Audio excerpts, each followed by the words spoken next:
মায়ের মৃত্যুর সময় বাবা মায়ের পা ধরে ক্ষমা চেয়েও মায়ের ক্ষমা পাননি। আমার মা মৃত্যুর খুব নিকটে দাঁড়িয়ে আমার বাবাকে ক্ষমা করতে পারেননি। মায়ের বাবাকে ক্ষমা করতে না পারার কারণ হলো বাবার অপরাধের পরিমাণটা বড্ড বেশি ছিল। আমার মায়ের হৃদয়টাকে বাবা যন্ত্রণা দিয়ে শেষ করে দিয়েছে। তাই তো মা চেয়েও মৃত্যুর সময় বাবাকে ক্ষমা করতে পারেনি। বাবা সেদিন মায়ের পা জড়িয়ে হাউমাউ করে কান্না করছিল, বারবার বলেছিল, কাজলি, আমাকে ক্ষমা করে দাও। তুমি আমাকে ক্ষমা না করলে আল্লাহ যে আমাকে ক্ষমা করবে না। আমাকে ক্ষমা করে দাও মধু। সেদিন বাবার কান্নার শব্দে চারদিক ভারী হয়ে উঠছিল। বাবার কান্না সহ্য হয়নি মায়ের, তাই তো তার চোখ দিয়েও গড়িয়ে পানি পড়ছিল। মায়ের মুখ দিয়ে কথা বের হচ্ছিল না।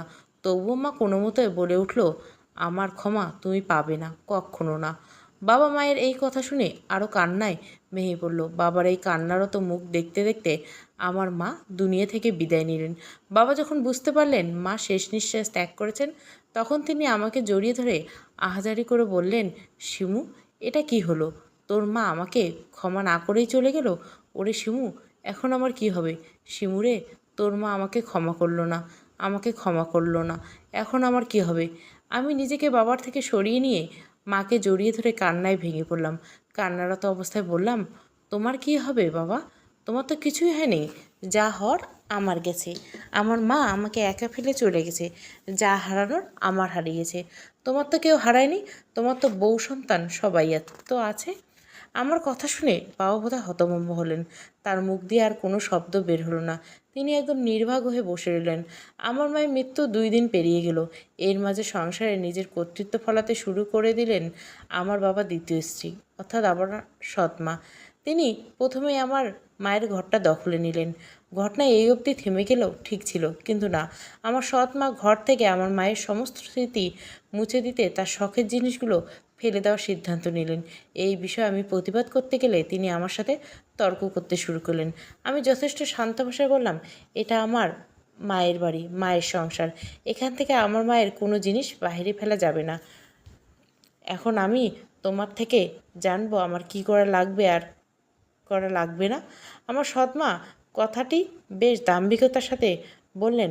আমিও কঠিন গলায় বলে উঠলাম, হ্যাঁ, আমার মায়ের কোনো বিষয় হলে অবশ্যই আপনাকে আমার কথা শুনে কাজ করতে হবে। শোনো মেয়ে, তোমার মা এখন আর বেঁচে নেই, তাই সংসার এখন আমার। তাই এখানে আমি যেটা চাইবো সেটাই হবে। আর আমি এত ভালো মানুষ নই যে সতীনের জিনিসপত্র সাজিয়ে রাখবো। তার কথার প্রতিবাদ করে কথার পিঠে কথা বলার এক পর্যায়ে সে আমার গালে থাপ্পড় বসিয়ে দিল। আমি প্রচণ্ড রেগে ঘরের মধ্যে বসে থাকা আমার অপদার্থ বাবার কাছে গেলাম। রাগান্বিত কণ্ঠে বললাম, আপনার প্রাণপ্রিয় বউ কী কাণ্ড ঘটাচ্ছে আপনি সেটা দেখছেন না? বাবা কোনো জবাব দিলেন না।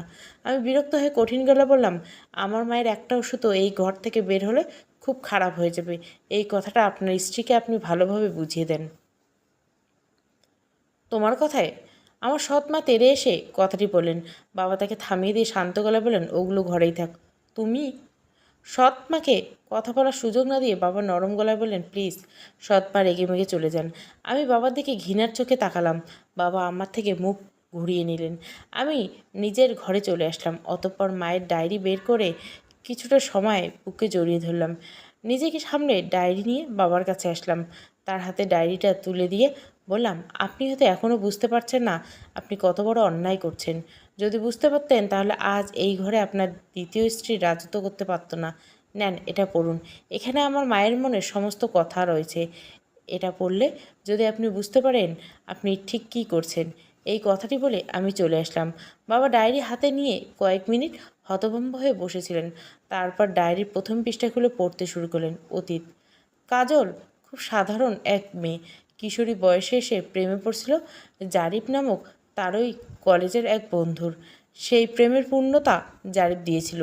সেদিন প্রথম জারিফের হাত ধরে কাজল তার বাড়িতে পা রেখেছিল। সেদিন জারিফ নিজের সব ভেবে নিয়েছিল কাজল।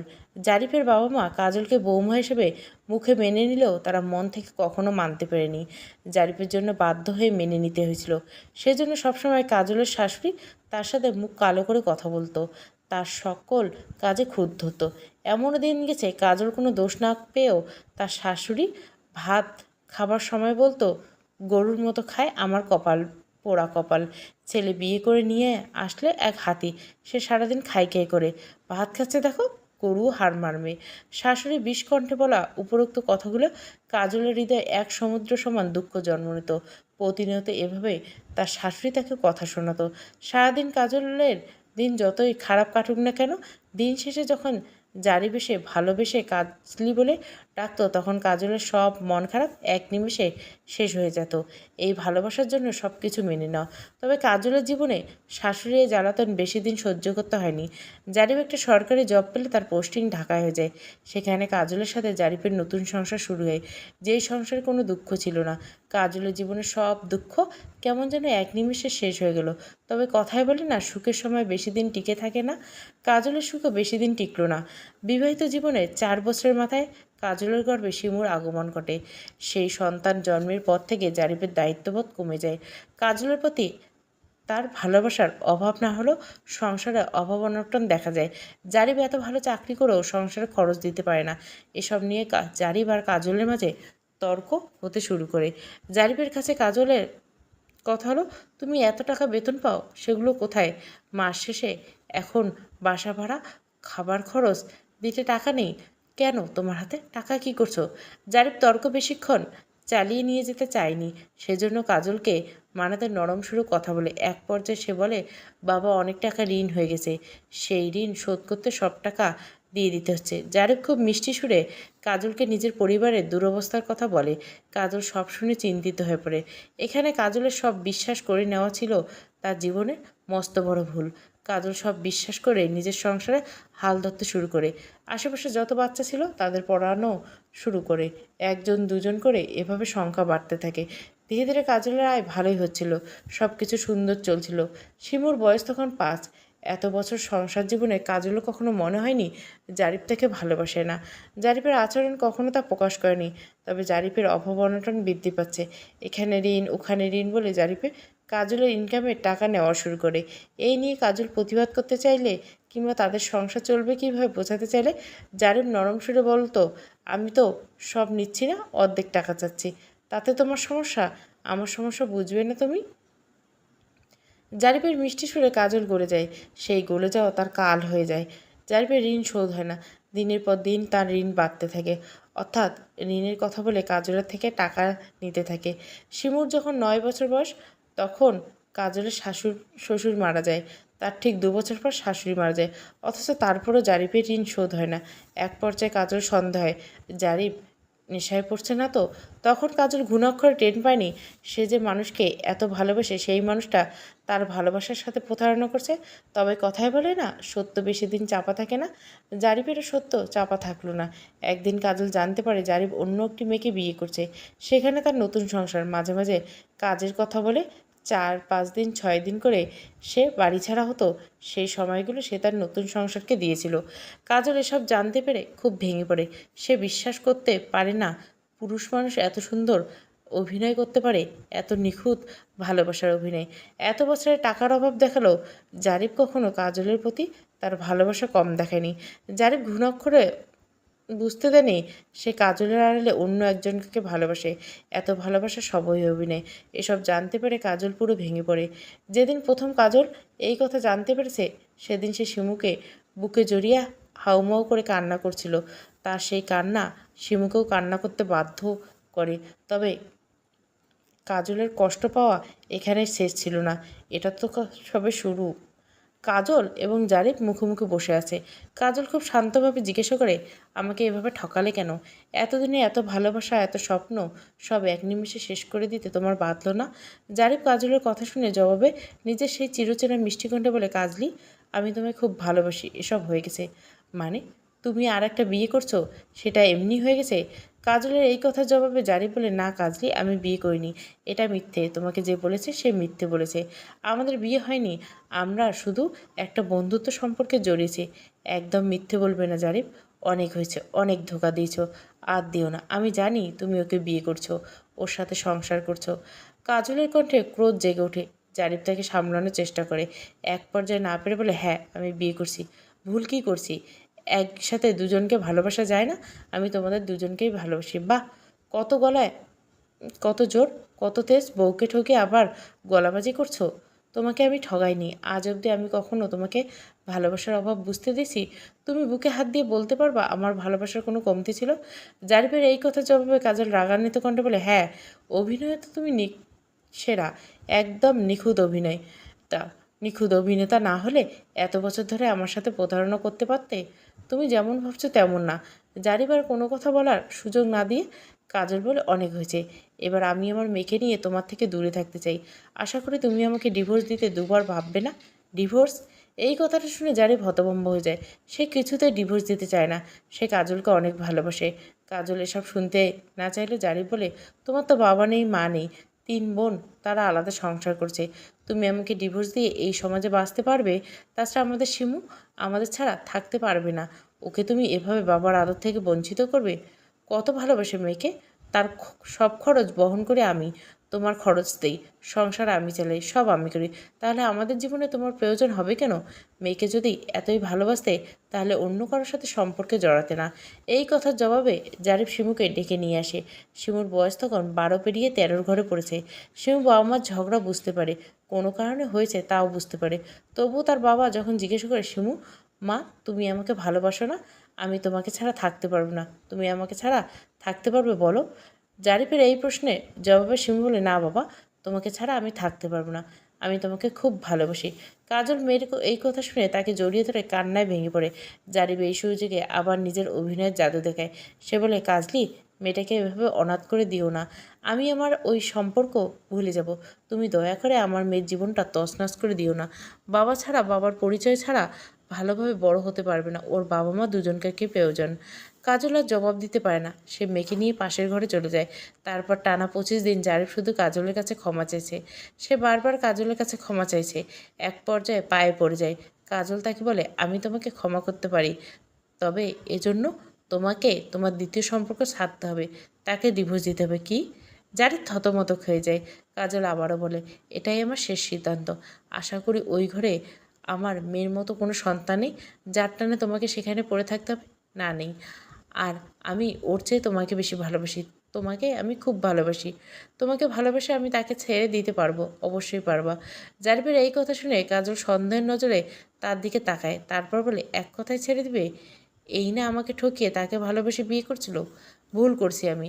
গত 5 দিনে আমি যতবার আমার নিষ্পাপ শিমুর মুখের দিকে তাকিয়েছি, ততবার আমার মন আমাকে বলেছে আমি ভুল করেছি, আমি অন্যায় করছি।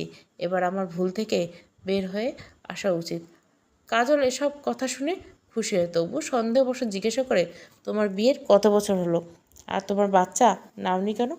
আমার বিয়ের 5 বছর, আর বিয়ের 2 বছরের। ও বন্ধা, তাই বাচ্চা হয়নি। এই কথা বলে জারিফ কাজলকে জড়িয়ে ধরে তার কাছে তার অন্যায়ের ক্ষমা চায়। কাজল বুঝতে পারে ধরা খাওয়ার এই কয়েকদিনের মাঝে জারিফ সত্যি অনুতপ্ত হলো নাকি এটাও তার অভিনয়। কাজল সন্দেহ করলেও সেটা প্রকাশ করে না, তবে জারিফ তাকে সন্দেহ করার কোনো সুযোগ দেয় না।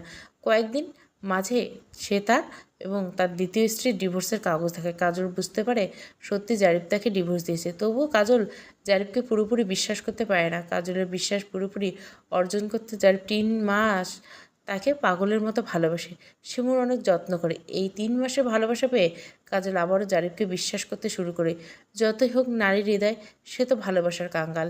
সেই সাথে ভালোবাসার মানুষের ভালোবাসা পাওয়ার জন্য তো হাতে চাঁদ পাওয়ার মতো। কাজল গত 3 মাসে সংসারে খরচ দেয়নি, সবটা জারিফ থেকে নিয়েছে, নিজের টাকা জমিয়েছে। যদিও জারিফ সরাসরি এই নিয়ে বিরক্তি প্রকাশ করেনি, তবে সে প্রচণ্ড বিরক্ত হয়, যার ফলস্বরূপ জারিফ কাজলের অজান্তে তাকে মানসিকভাবে অসুস্থ বলে আশেপাশে ছড়ায়। এই কাজ জারিফ অন্যদের মাধ্যমে করেছে। এসব কথা ছড়িয়ে পড়লে কাজলের স্টুডেন্টদের অভিভাবকরা তার কাছে সন্তানদের পড়াতে চায় না। এভাবে তাদের স্টুডেন্ট কমে যায়। তবে এরপর যারা ছিল তারাও চলে যায়। যখন দেখে কাজল অনেক উদাসীন ছিল তাদের পড়াশোনা নিয়ে, মূলত কাজল তার সাথে হঠাৎ করে কি হচ্ছে এসব নিয়ে ভাবছিল।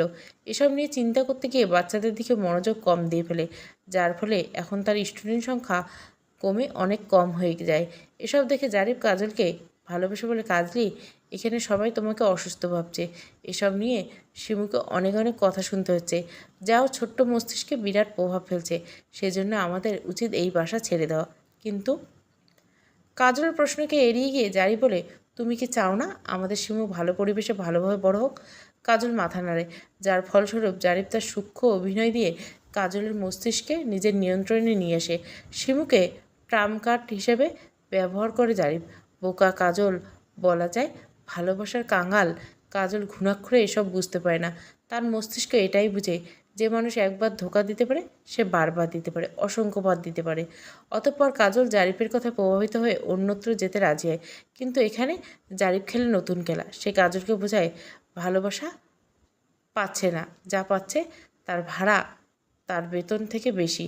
এমতো অবস্থায় কাজলের উচিত মেয়েকে নিয়ে তাদের গ্রামে বাড়ি গিয়ে ওঠা।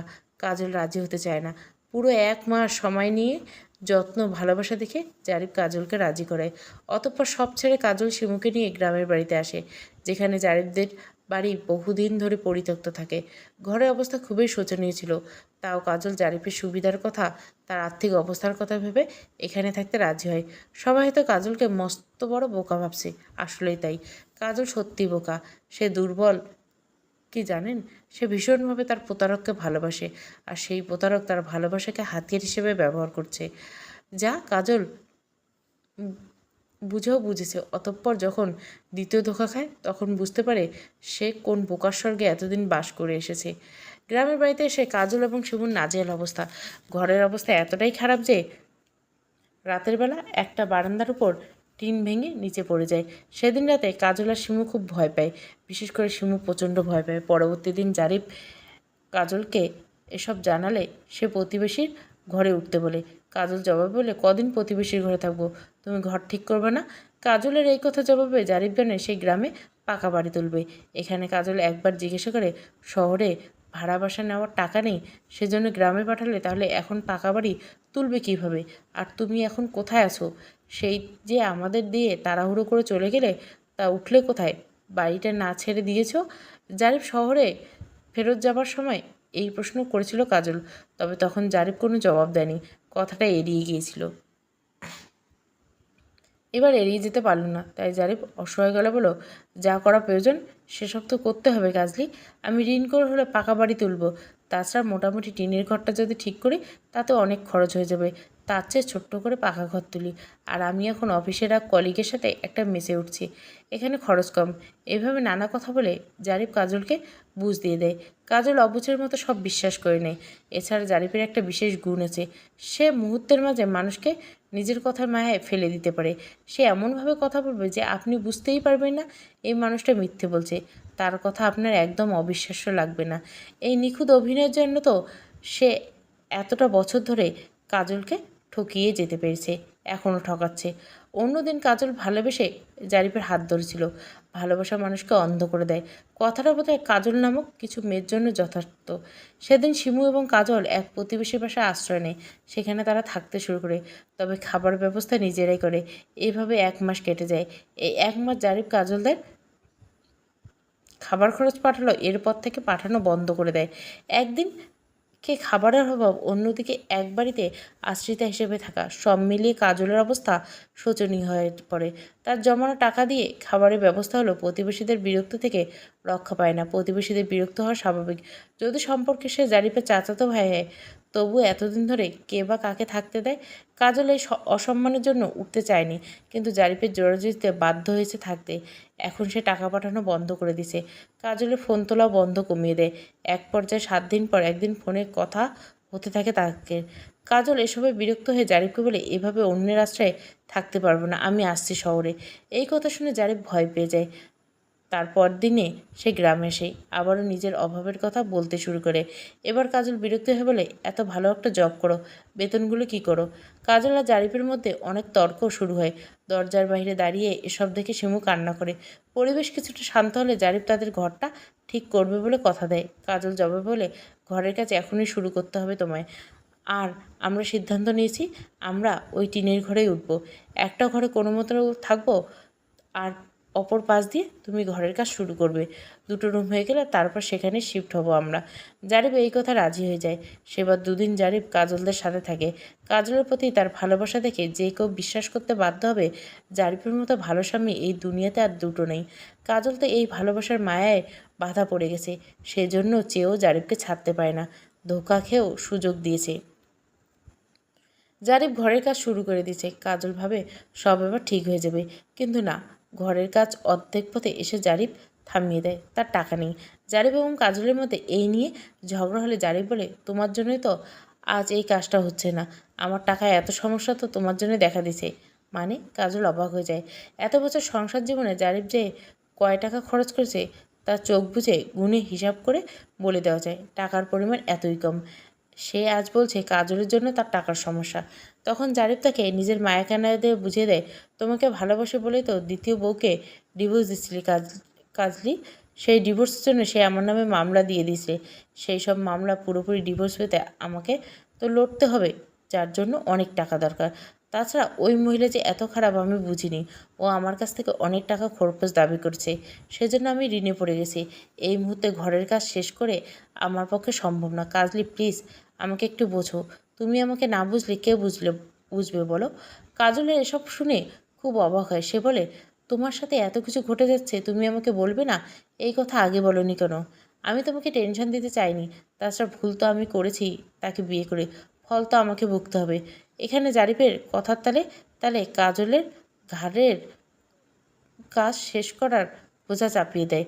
তখন কাজল বলে, আমি এত টাকা কোথায় পাবো? কেন? তোমার বাবা মা তো বেঁচে নেই। তাছাড়া তোমরা 3 বোন, কোনো ভাই নেই। তাই সেই সম্পত্তি দিয়ে কি করবে? 3 বোন যার যার অংশ বুঝে নিয়ে সেটা বিক্রি করে দাও। প্রথমে কাজল এই কথায় রাজি না হলেও জারিফ তাকে মানিয়ে নেয়। জারিফের বিশেষত্ব, সে সবাইকে খুব সহজে মানিয়ে নিতে পারে। যেখানে কাজল, সে জারিফকে অন্ধের মতো ভালোবাসে। তাকে মানানো জারিফের বাঁ হাতের খেলা। সেটাই ঘটে। কাজল মেনে নেয় জারিফের কথা। জারিফ আবার শহরে চলে যায়। এদিকে কাজল নিজের সম্পত্তি বিক্রি করে জারিফের জমির উপর নিজের স্বপ্নের ঘর তৈরি করতে থাকে। কাজলের সংসার জীবন শুরু হওয়ার পর থেকে তার মনে সুপ্ত বাসনা জেগেছিল তার নিজস্ব একটা ঘর হবে। সেই ঘরে সে নিজের মতো সাজবে। সেই স্বপ্ন সত্যি হয়। কেটে যায় কয়েক মাস। এর মাঝে কাজলের ঘরের কাজ শেষ করে। কাজলের সাথে জারিফের সম্পর্ক ভালোই ছিল। তবে জারিফ তাকে সংসার চালানোর জন্য কোনো খরচা দিত না। ওই যে এক অভাব, এক সমস্যা। তবে জারিফে ভালোবাসার গভীরতা এতটাই ছিল যে কাজল এটাকে কোনো সমস্যাই মনে করেনি। সে গ্রামে হাঁস মুরগি পালন শুরু করে, শাক পাতা লাগানো শুরু করে। তা দিয়ে মামের চলে যায়। এভাবে কেটে যাচ্ছিল। হঠাৎ জারিফ কাজলের সাথে সমস্ত যোগাযোগ বন্ধ করে দেয়। কাজল দিনের পর দিন জারিফের সাথে যোগাযোগ করতে না পেরে তার মনে সন্দেহ হয়, জারিফ আবার ভুল পথে পা বাড়াচ্ছে না তো। তার সন্দেহ সত্যি করে দিয়ে একদিন সেটাই ঘটে। জারিফ তার দ্বিতীয় স্ত্রীকে নিয়ে হাজির হয়, সঙ্গে তাদের 7 বছর ছেলে। কাজল এটা দেখে হতভম্ব। তখন শিমুর বয়স 15 ছুঁইছি। বাবার সাথে সৎ মা সৎ ভাইকে দেখে তার অবস্থা তার মায়ের মতো। শিমু সেদিন উপলব্ধি করতে পারে তার এই বাবাকে ভালোবাসার কথা বলা উচিত হয়নি। তার মা সেদিন তার জন্য সেদিন থমকে গিয়েছিল। তার বাবা জীবন থেমে গিয়েছিল এই বাবা নামক অমানুষের সঙ্গে। কাজল যখন জিজ্ঞাসা করে এসব কি হচ্ছে, তখন জারিফ সত্যি বলে দেয় তার সাথে ওই মহিলার ডিভোর্স হয়নি। তাকে অন্য নামের একটি ভুল কাগজ দেখেছে। এছাড়া সেই সময় তাদের সন্তান হয়ে গিয়েছিল। জারিফের দ্বিতীয় স্ত্রী রুক্ষ গলা বলে, জারিফ তোমাকে এত কৈফিয়ত দিতে হবে না। শোনো কাজল, এটা আমার বাড়ি। আমি আমার বাড়িতে আমার অধিকার বুঝে নিতে এসেছি। আশা করি তুমি বাধা দিবে না। এই কথার জবাব দেয় না কাজল। সে খুটখুটিয়ে জারিফের দ্বিতীয় বউকে দেখে। এই মহিলা না তার মতো দেখতে সুন্দর, না তার চেয়ে ছোট। এমন একজনকে কি জারিফ ভালোবেসেছে? কাজল তো ভেবেছিল পুরুষ মানুষ দ্বিতীয়বার কারো প্রেমে পড়লে সে বোধহয় প্রথম জনের চেয়ে সুন্দরী হয়। তাহলে এটা কি? আসলে বোকা কাজল এই কথাটি বুঝতে অনেক দেরি হয়ে যায়।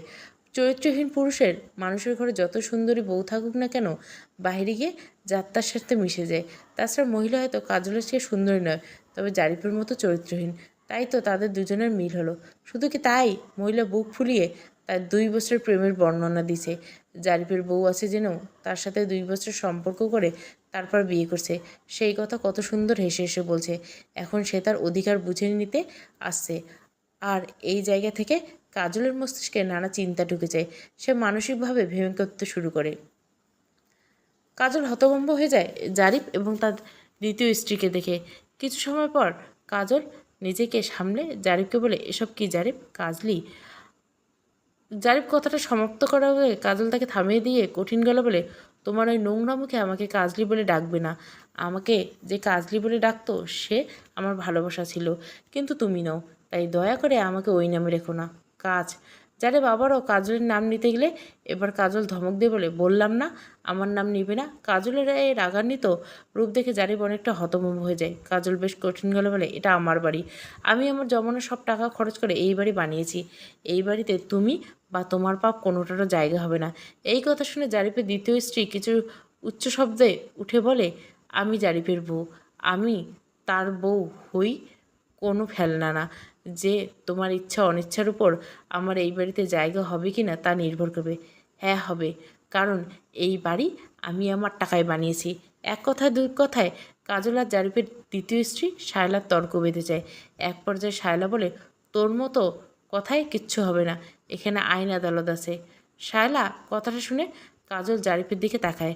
শায়লা এতই বেয়াদব যে শুধুমাত্র একটি শব্দ দিয়ে থামেনি, সে নিজের জাত দেখে দিয়ে আরও কয়েকটা গালাগালি দেয়। এটা দেখে কাজল জারিফের কাছে জিজ্ঞাসা করে, এসব দেখেই বুঝি বিয়ে করছো? অশিক্ষিত মূর্খ বেয়াদব, তোমার এত পছন্দ? শায়লা থামো। জারিফ শায়লাকে থামিয়ে দেয়, অতঃপর কাজলকে বোঝানোর চেষ্টা করে। তবে এবার আর কাজল বুঝে না। ভালোবাসা ধোঁকা বারবার খেয়েও যদি কাজলের শিক্ষা না হয় তবে কবে হবে?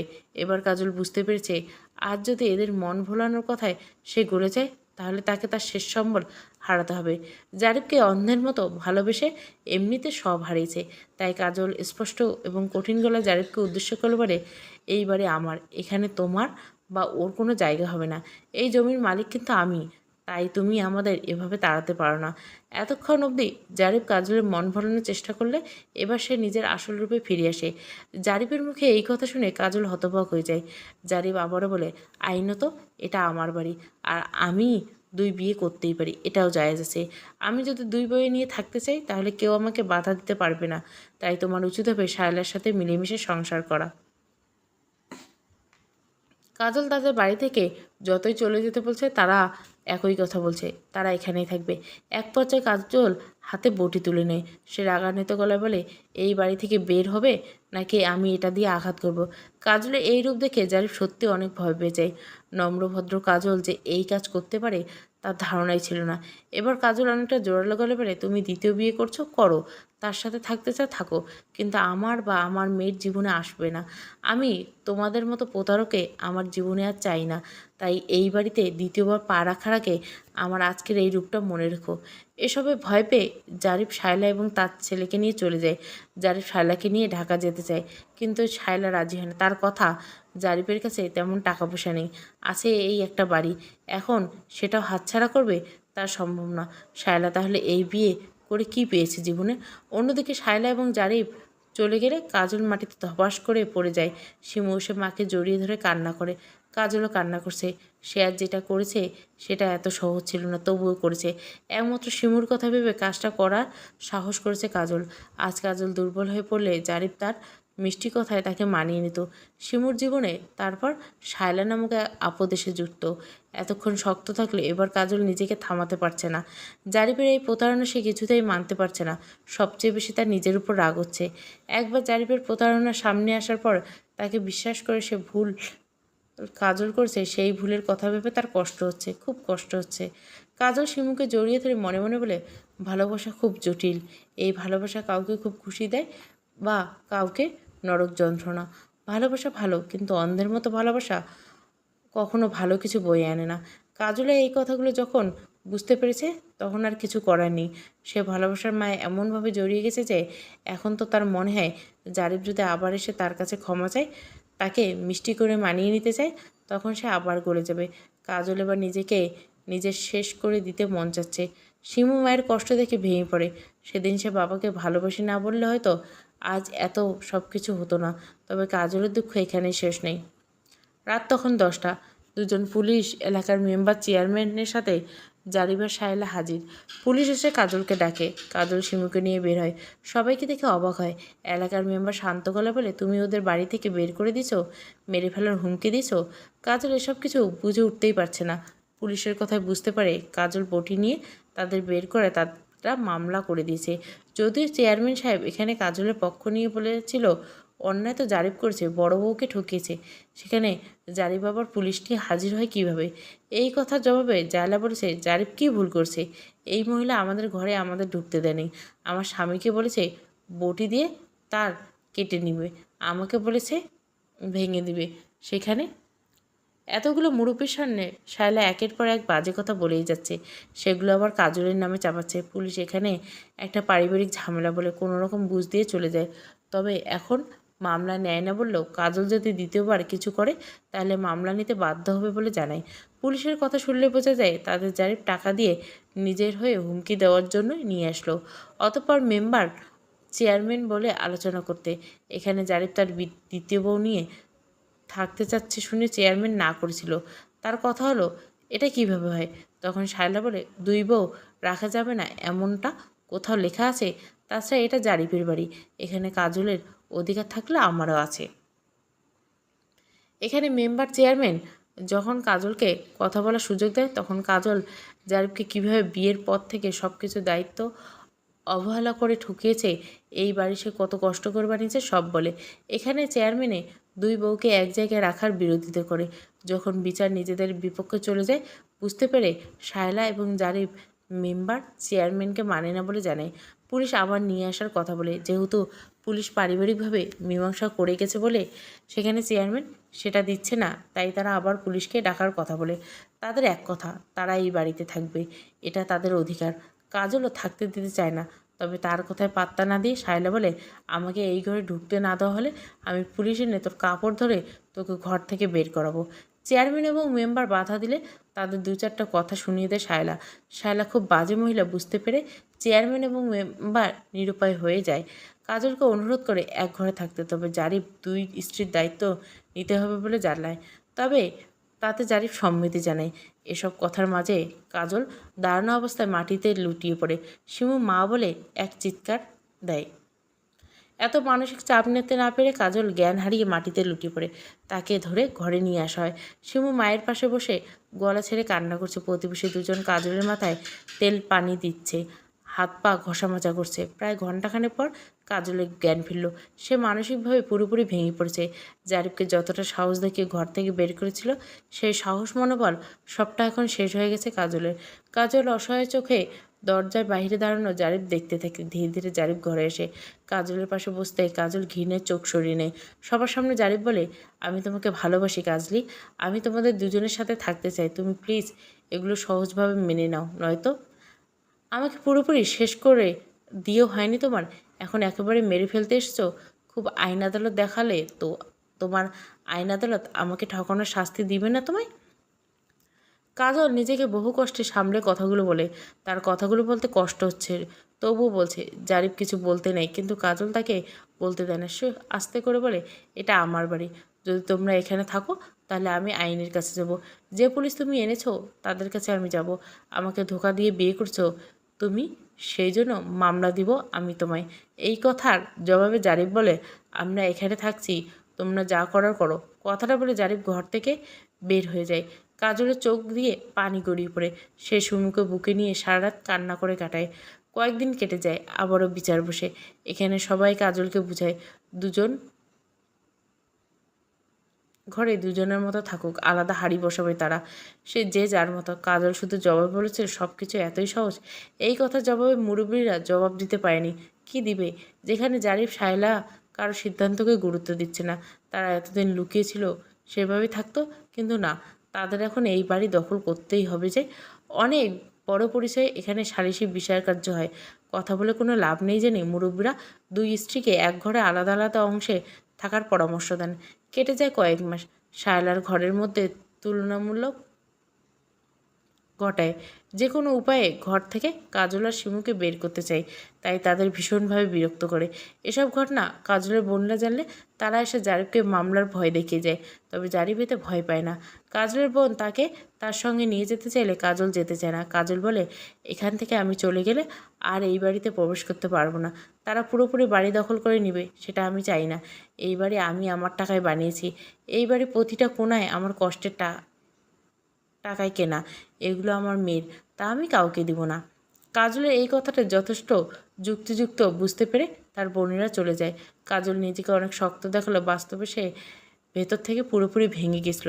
জারিফ তাকে ধোঁকা দিচ্ছে এই কথা যেদিন সে প্রথম জানতে পারে সেদিনের পর থেকে বিশ্বাস করতে কাজলের অনেক কষ্ট হচ্ছিল। তাই তো সন্দেহ করে তাকে অনেকবার অনুসরণ করছে। তবে জারিফ প্রচণ্ড চতুর ব্যক্তি, সে সব বুঝতে পেরে সাবধান হয়ে গেছিল।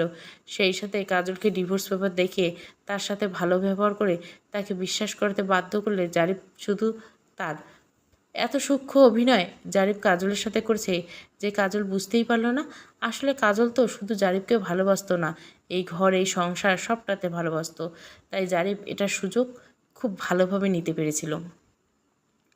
এসব কাজলকে ভেতর থেকে ভেঙে দিছে, তবু শিমুর মুখের দিকে তাকিয়ে লড়াই করে যাচ্ছে। কাজলকে ভেতর থেকে আরও ভেঙে দিতে শায়লা হেসে হেসে গল্প করত, যে বলে আমার 2 নম্বর স্বামী ছিল, তার সাথে ছাড়াছাড়ি করতে গিয়ে জারিফের সাথে পরিচয়। উকিল মানুষ, পয়সা পাতে আছে ভেবে আমিও প্রেমে পড়ে গেলাম, বিয়েও করে নিলাম। কিন্তু এখন জানছি ওর টাকা পয়সা তেমন নেই। এই বাড়িটা তুমি বানিয়েছো, কিন্তু আমি তো এত সহজে হাল ছাড়ার পাত্রী নই। যেহেতু জারিফের শেষ সম্বল এই বাড়ি, সেহেতু আমার এখন এটাই চাই।